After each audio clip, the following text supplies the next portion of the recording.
আসসালামু আলাইকুম সবাইকে। 18 নম্বর অঙ্কে তোমাদের সবাইকে স্বাগতম। আমরা এখন 18 নম্বর অঙ্কে চলে যাই, যেখানে কি বলা হয়েছে। জামিল সাহেব পেনশনের টাকা পেয়ে 10 লাখ টাকার 3 মাস অন্তর মুনাফা ভিত্তিক 3 বছর মেয়াদি পেনশন সঞ্চয়পত্র কিনলেন। অঙ্কটা দেখে হয়তো সবাই ভয় পেয়ে যাবা, কিন্তু অঙ্কটা অনেক সোজা। আমি তোমাদের বলছি, তিনি ব্যাংকে, এটা সাপোজ দেখো ব্যাংকে কত টাকা জমা রাখলো? 10 লাখ টাকা। 10 লাখ টাকা জমা রাখলো এবং সে বলে দিল যে আমাকে 3 মাসের মানে 3 মাস পরপর আমাকে মুনাফা দিতে হবে। 3 মাস পরপর আমাকে মুনাফা দিতে হবে। মুনাফা যদি আমরা পাই, এটা কয় বছর পর্যন্ত চলতে থাকবে?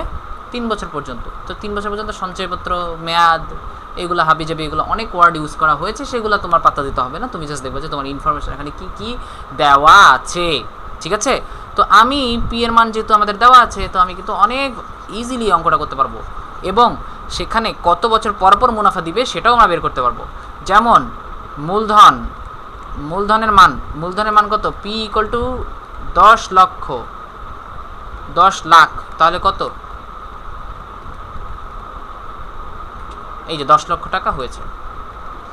আমার এন এর মানটা কত? এন এর মান হলো 3 বছর মেয়াদি, 3 মাস করে, তার মানে 3/12, তার মানে ওখানে কত বছর আসতেছে?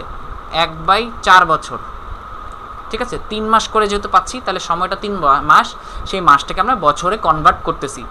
এবং আমরা কিন্তু আর এর মানটাও জানি। আর এর মানটা কত? আর এর মান হলো 12%, তার মানে 12/100।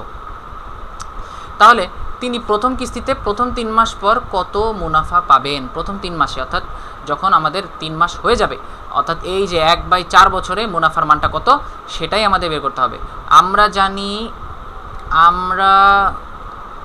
জানি আই সমান সমান পিআরএন, বা আই সমান সমান পি এর মান 10 লক্ষ ইন্টু আর এর মান কত? 12/100 ইন্টু আমাদের এন এর মানটা কত? 1/4। তাহলে অনেক ইজিলি কিন্তু অঙ্কটা আমরা করতে পারতেছি। চলো আমরা অঙ্কটা করে ফেলি। তাহলে আমাদের এখানে অ্যান্সারটা আসতেছে 30,000 টাকা। 3 4 12 এবং 100, এই দুইটা শূন্য যদি কাটাকাটি যায়, এই দুইটা শূন্য কাটাকাটি চলে যাচ্ছে, এবং 3-এর সাথে যদি আমরা 10,000 টাকা গুণ করি, তাহলে 30,000 টাকা, একক 10 টাকা, তাহলে এখানে 30,000 টাকা আসতেছে। এবং আমাদের মুনাফার মানটা কত? 3 মাস পর মুনাফা, 3 মাস পর মুনাফা দাঁড়াচ্ছে 30,000 টাকা। এটাই হলো উত্তর।